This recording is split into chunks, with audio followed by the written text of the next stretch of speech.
खैरियत से होंगे। आज हम एनिमल लाइक प्रोटेस्ट यानी प्रोटोज़ोआ को डिस्कस करने जा रहे हैं। और ये एक्चुअली जो मिलर एंड हार्ले है, ज़ूलॉजी की जो बुक है, वहाँ से ये चैप्टर मैंने वहाँ से मतलब स्लाइड बनाई खुद, और फिर उन पे आज लेक्चर डिलीवर कर रहा हूँ। और उसके अलावा इस मिलर एंड हार्ले ज़ूलॉजी के बहुत सारे चैप्टर मैंने ऑलरेडी भी कवर करके रखे हैं, तो आप जाके विज़िट कर सकते हैं और लेक्चर सुन सकते हैं। सिर्फ आप मिलर एंड हार्ले ज़ूलॉजी या ग़ाज़िन ज़ूलॉजिस्ट के डायरेक्ट प्लेलिस्ट पे भी आप जा सकते हैं। तो प्रोटोज़ोआ को डिस्कस करने से पहले हम थोड़ी सी बैकग्राउंड हिस्ट्री को डिस्कस करते हैं कि जो प्रीवियस हिस्ट्री है प्रोटोज़ोआ से पहले मतलब प्रोटिस्टा कैसे डिस्कवर हुए। बाद में तो हमने कहा चलो these are different from those other animals, लेकिन उससे पहले हमने एक कॉमन जनरल टर्म यूज़ किया था, वो यूज़ किया था हमने, प्रोटिस्टा यूज़ किया था एज इसको जो है ना जॉन होग ने जो ना ये किंगडम प्रोटिस्टा इंट्रोड्यूस किया था उन्होंने। तो ये जो प्रोटिस्टा है, ये राउंड अबाउट मतलब एक प्रोटेस्ट के जो फॉसल्स हैं वो 1.5 बिलियन ईयर्स इगो जो ना मिले हैं। और उसके अलावा ये जो फॉसल थे वो बैक्टीरिया से बड़े थे कदरे, और उसके अलावा इसमें स्मॉल मेम्ब्रेनस बॉन्डेड ऑर्गेनेलीज पाई जाती थी। लेकिन अगर मैं डिस्कस करूं बैक्टीरिया की, तो बैक्टीरिया में कोई मेम्ब्रेनस बॉन्डेड ऑर्गेनेली नहीं पाया जाता था। उसमें इवन न्यूक्लियस भी वेल डिफाइंड न्यूक्लियस मौजूद नहीं था। सिर्फ उसके जो क्रोमोसोम था वो कहाँ पड़ा हुआ था, साइटोप्लाज्म में पड़ा हुआ था। ये बैक्टीरिया है, और ये सारा उसका साइटोप्लाज्म है। उस साइटोप्लाज्म में ये क्रोमोसोम पड़ा हुआ है आई एम सॉरी, क्रोमोसोम पड़ा हुआ है, और उसी में जो है ना छोटे छोटे ग्रेन्यूल्स के क्या मौजूद थे, राइबोसोम थे, राइट। और कोई मेम्ब्रेनस बॉन्डेड ऑर्गेनेली नहीं पाया जाता था। तो जितने भी प्रोटिस्टा हैं, या फिर अगर हम बात करें दूसरे एनिमल्स की, तो वो 550 मिलियन ईयर्स गो सारे मौजूद थे। और वो कौन सा पीरियड था? कैम्ब्रियन पीरियड था। कैम्ब्रियन पीरियड में ये सारे फॉसल्स मतलब एनिमल्स और प्रोटिस्टा ये सारे पाए जाते थे। और उस वक्त 3 डोमेन थे लिविंग ऑर्गेनिज्म के बारे में, और उन 3 डोमेन्स आई होप आपको पता है। यू बैक्टीरिया, या बैक्टीरिया आप कह सकते हैं, bacteria bacteria archaea and eukarya. Archaea and उसको लिखने के लिए जगह नहीं बचेगा, तो बट मैं बोल देता हूँ कि वो कौन सा था, यूक्रिया।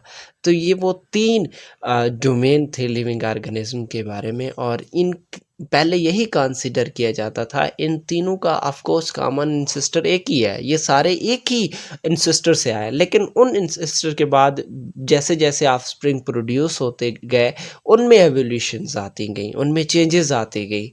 तो इस बेस पे नेक्स्ट आप जाके शायद पढ़ो, बल्कि ये प्रोटोज़ोआ है। तो अब जो बैक्टीरिया और आर्किया है, of course these are similar characteristics, किसी हद तक सिमिलर हैं, लेकिन इनकी जो लीनिएज है, फाइलोजेनेटिक रिलेशनशिप, वो एक दूसरे से डिफरेंट है। यहाँ बल्कि लिखा भी हुआ है कि eubacteria and archaea are different diverge from a common ancestor about 1.5 million years ago. 1.5 million years ago जो है ना, ये जो यू बैक्टीरिया हैं वो आर्किया से क्या हुए हैं, डिवर्ज हुए। Next, the member of archaea were first living organism on this planet. इस प्लेनेट में आर्किया के जो मेंबर्स थे वो सबसे पहले मतलब पाए जाते थे। और इसकी एग्जांपल में शायद पंजाब, अगर पंजाब वाले सिलेबस से आपका ताल्लुक़ है, तो आपने 24 चैप्टर में पढ़ा था कि जो Archie bacteria 120 degree centigrade temperature पे सर्वाइव करते थे। और उसके लिए कहाँ सर्वाइव करते थे, वो हाइड्रोथर्मल वेंट आपने पढ़ा होगा। हाइड्रो थर्मल वेंट में हाथ से लिख रहा हूँ, तो इस वजह से थोड़ा इशू हो रहा है कि सही से नहीं लिखा जा रहा।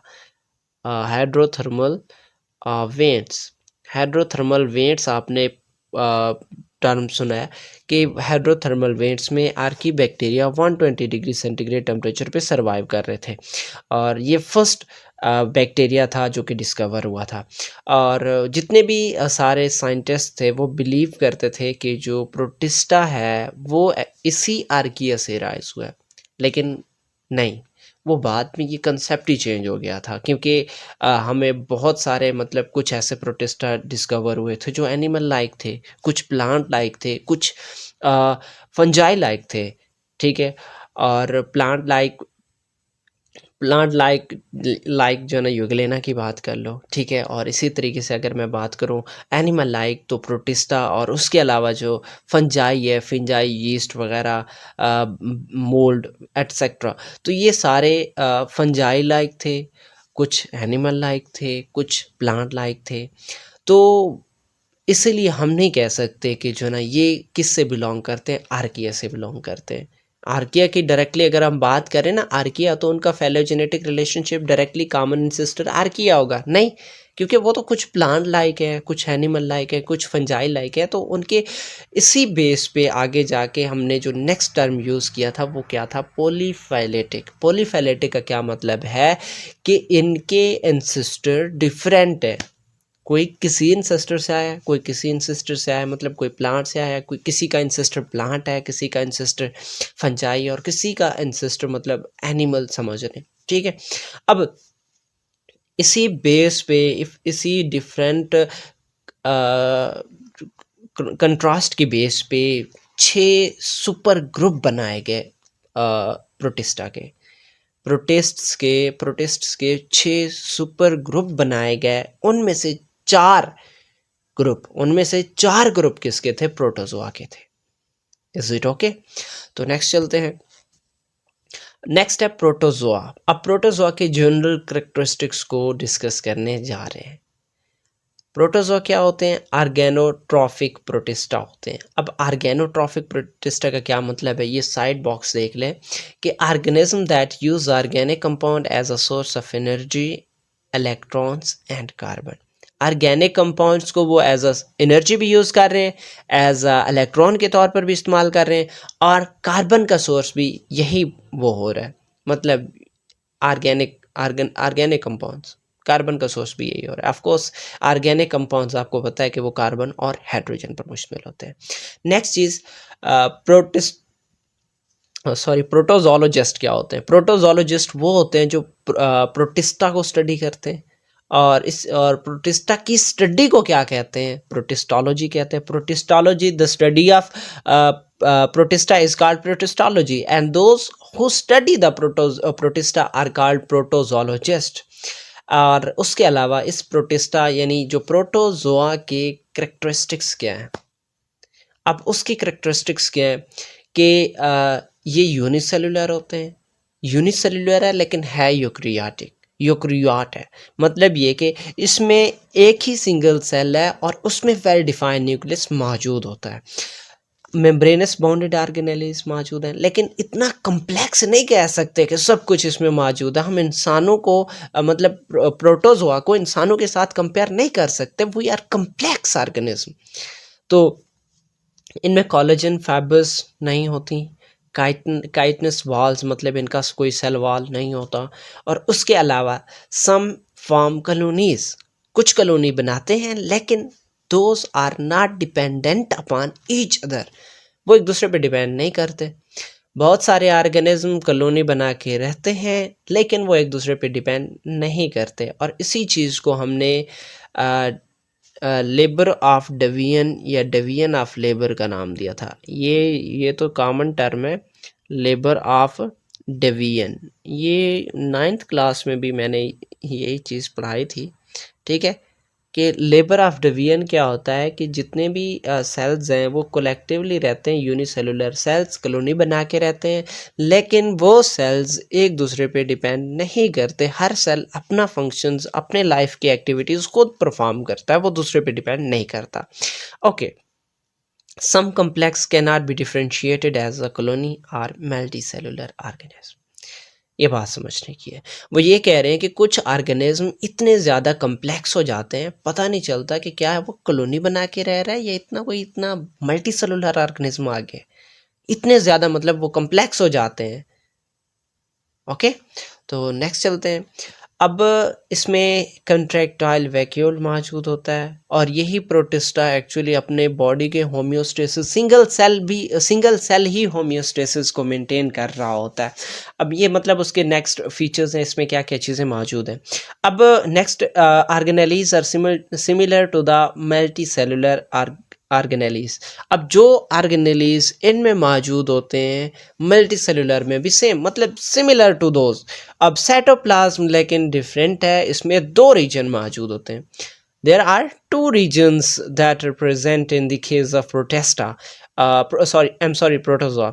अब उसमें ये होता है कि इसमें जो साइटोप्लाज्म है वो दो रीजन्स में डिवाइडेड है। It is divided into two reasons and one of them is ectoplasm. और एक्टोप्लाज्म ये क्या होता है कि ये फॉर एग्जांपल ये मेम्ब्रेन है, मेम्ब्रेन के आउटर साइड पे थोड़ी थोड़ी जो जगह बच रही है ये जहाँ पे कोई मेम्ब्रेनस बाउंडेड ऑर्गेनेली मौजूद नहीं है, ये जो मैंने लाइन लगाई है इस लाइन के साइड वाला जितना भी रीजन है जहाँ पे कोई मेम्ब्रेनस बाउंडेड ऑर्गेनेली मौजूद नहीं है उसको हम एक्टोप्लाज्म कह रहे हैं। It is beneath the pellicle आगे डिस्कस बताऊंगा कि ये है क्या।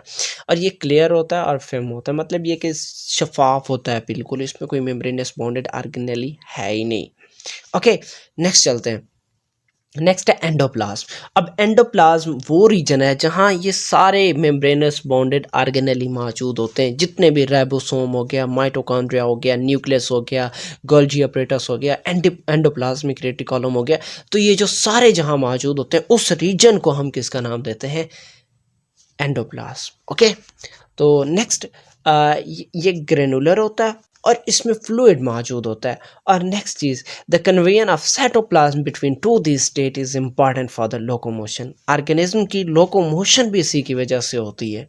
नेक्स्ट चीज़ क्या है?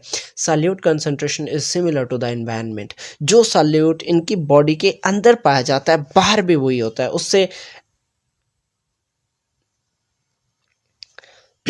जो solute concentration is similar to the environment. अब जो सॉल्यूट की कंसंट्रेशन होती है वो उनके एनवायरनमेंट के सिमिलर होती है, कि मतलब ये कि आइसोटोनिक कंसीडर कर लें कि बाहर भी उतना सॉल्यूट है अंदर भी उतना है, तो उससे एनवायरनमेंट इनका कांस्टेंट रहता है। वाटर की मूवमेंट होती रहती है, वाटर मूवमेंट आता जाता रहता है, ठीक है। यह बाजू का ऐसा होता है कि इनकी बॉडी के अंदर साल्ट की कंसंट्रेशन ज़्यादा होती है ताकि वाटर आए और ये डिफ्यूजन करते हैं और वेस्ट मटेरियल को रिमूव करते हैं, अमोनिया को रिलीज़ करते हैं। तो fresh water protozoa regulate the water and salt concentration. लेकिन फ्रेश वाटर प्रोटोजोआ की बात करें तो उसमें ये सारी रेगुलेशन होती रहती है। Water enter into the protozoa by osmosis. वही बात मैंने अभी की थी कि इनके बॉडी के अंदर साल्ट की कंसंट्रेशन ज़्यादा होती है और वाटर उस वक्त मूव करता है जहाँ साल्ट की कंसंट्रेशन ज़्यादा होगी। तो जो वाटर है वो सेल के अंदर मूव करेगा, प्रोटोजोआ के अंदर मूव करेगा। प्रोटोजोआ सिंगल सेल है, ठीक है, तो उसी के अंदर क्या करेगा, वो मूव करेगा। जैसे ही अंदर मूव करेगा और वहाँ से मतलब ये कि फिर होम्योस्टेसिस सारा फंक्शंस परफॉर्म होता है। Water expulsion vacuoles and contractile vacuoles. अब इनका फंक्शन क्या है कि ये एक्स्ट्रा वाटर को रिमूव करते हैं। In some protozoa it is made up of coalescence of smaller vacuoles. Coalescence बोलते हैं टेम्पररी, मतलब स्मॉलर छोटे छोटे स्मॉल वैक्यूल्स होते हैं, लेकिन दोज आर टेम्पररी। और कुछ क्या होते हैं वैक्यूल्स परमानेंट होते हैं, मतलब जो कम्प्लीटली उसी ऑर्गेनिज्म के अंदर रह जाते हैं। और मैंने आपको बताया था कि पेलिकल क्या है। तो regular arrangement of macrotubule that underlies the plasma membrane of the protozoa. जो प्रोटोजोआ है उसकी प्लाज्मा मेम्ब्रेन के नीचे की तरफ मौजूद होता है। ये मैं ज़रा बता रहा हूँ, मैं जूम शायद नहीं होगा। तो ये पेलिकल ये लिखा हुआ है, ये पेलिकल एक्चुअली ये जो लाइट किस्म की कलर दिख रही होगी यहाँ पे, तो वो लाइट कलर एक्चुअली क्या है, पेलिकल होता है। और पेलिकल ही actually it is acting as cell वाल।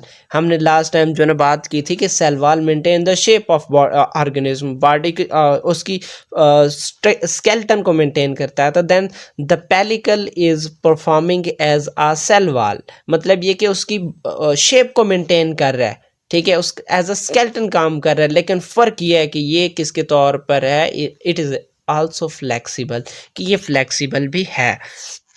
नेक्स्ट है रिप्रोडक्शन इन प्रोटोजोआ। रिप्रोडक्शन इसमें दोनों होती है, सेक्सुअल भी होता है, एसेक्सुअल भी होता है। लेकिन अब ओके, तो नेक्स्ट जो है ना, अब एसेक्सुअल में कौन सी चीज़ आ जाती है, बेनिफिशन आ जाती है। और बेनिफिशन सबको पता है कि माइटोसिस होती है। न्यूक्लियस क्या होता है कि डिवाइड होता है, न्यूक्लियस 2 में डिवाइड होता है। तो जैसे ही न्यूक्लियस डिवाइड होता है तो उसके बाद साइटोप्लाज्म डिवाइड होता है, हाफ न्यूक्लियस, एक न्यूक्लियस उसमें चला जाता है, एक न्यूक्लियस उसमें चला जाता है। और उसके अलावा बहुत सारी जो आर्गेनेल्स होती हैं, आर्गेनेलीज होती हैं, वो भी डुप्लीकेटेड होती हैं, जो उस हाफ में मौजूद है, दूसरे हाफ में भी वही चीज़ होगी। तो यहाँ इस स्ट्रक्चर को देख लें कि इसमें सारे आर्गेनेलीज मौजूद हैं। देखें, अब जैसे ये डिवाइड होता है तो उसके अलावा जो बाकी दूसरा जो डॉटर सेल्स प्रोड्यूस होते हैं उसमें आर्गेनेलीज चली जाती हैं। एंड साइटोकाइनेसिस में भी लॉन्गिट्यूडनल और ट्रांसवर्स। अब जो साइटोकाइनेसिस है वो लॉन्गिट्यूडनल भी हो सकती है और ट्रांसवर्स भी हो सकती है। अब मुझे बताना है, कमेंट में ये चीज़ लाजमी बतानी है कि इस डायग्राम में कौन सी साइटोकाइनेसिस हुई है। इज़ इट लॉन्गिट्यूडनल और is it transverse cytokinesis? It's your duty to tell me. Okay, तो नेक्स्ट चलते हैं, बडिंग। बड, उसमें भी माइटोसिस अकर होता है, न्यूक्लियस डिवाइड होता है। न्यूक्लियस डिवाइड होने के बाद एक आउट ग्रोथ होती है और पेरेंट की बॉडी के ऊपर एक छोटा सा स्मॉल ऑर्गेनिज्म एराइज होता है। और वो जो न्यूक्लियस डिवाइड होता है वो एक न्यूक्लियस या एक न्यूक्लाई उस ऑर्गेनिज्म में चला जाता है। और नेक्स्ट क्या होती है, मल्टीपल फिशन। मल्टीपल फिशन को हम शीज़ोगोनी भी कहते हैं, as it the large number of offsprings are produced from a single protozoans. Large number of daughter cells are produced from single protozoans, and it happens with the multiple mitotic nuclear division of mature individual. वो जो individual है उसकी mitotic nuclear division होती है, बहुत सारे nuclei बनते हैं। और बहुत सारे न्यूक्लियाई को जो साइटोप्लाज्म है वो क्या करता है, सराउंड करता है, हस्ब तौफीक हस्ब औसत वो क्या करता है कि उसको सराउंड करता है। और फिर जो है ना वो सारे सेल्स, जो सेल है पूरा कंप्लीट सेल के अंदर ही होता है ना ये सारा चीज़, तो सेल बर्स्ट होता है तो ये ऑर्गेनिज्म बाहर चले जाते हैं। नेक्स्ट, अब नेक्स्ट सेक्सुअल रिप्रोडक्शन कैसे होता है इनमें। Sexual reproduction of course it occurs by the fusion of gametes. Gametes produce होते हैं और गैमेट्स की फ्यूजन से जाइगोट बनता है और जाइगोट से न्यू इंडिविजुअल बनता है। And sexually mature individuals are haploid, वो हेप्लाइड होती हैं। Gametes are produced by mitosis. Gametes जो है ना वो माइटोसिस के अंदर माइटोसिस के ज़रिए प्रोड्यूस होती हैं। मतलब ऑफ कोर्स यार, अब आप मास्टर लेवल पे पहुंच चुके हो। तो गैमेट्स में मतलब एग और स्पर्म या समझ लो, या मेल गैमेट्स उनकी बात कर लो, तो वो किसके ज़रिए, माइटोसिस के ज़रिए प्रोड्यूस होती हैं। आई नो आपको ये चीज़ पता है। फिर वही गैमेट्स मिलते हैं, वो मियोसिस के ज़रिए मिलते हैं। और उससे क्या होता है कि fusion of gametes occurs by the meiosis, वो मियोसिस के ज़रिए होता है। ठीक है, अब यहाँ एक पैरामीशियम का एक स्ट्रक्चर दिया हुआ है, इसलिएटेड प्रोटोजोआ जिसे हम बोलते हैं। और इसमें यह है कि न्यूक्लियस डिवाइड होता है। न्यूक्लियस मतलब देख लें कि इसी पोर्शन में कि ये न्यूक्लियस है, ये न्यूक्लियस डिवाइड हो रहा है। न्यूक्लियस डिवाइड होने के बाद फिर साइटोकाइनेसिस होता है बीच में से। ऐसे साइटोकाइनेसिस होता है तो दो अलहदा सेल बन जाते हैं। तो इंशाल्लाह फिर मिलते हैं नेक्स्ट वीडियो में।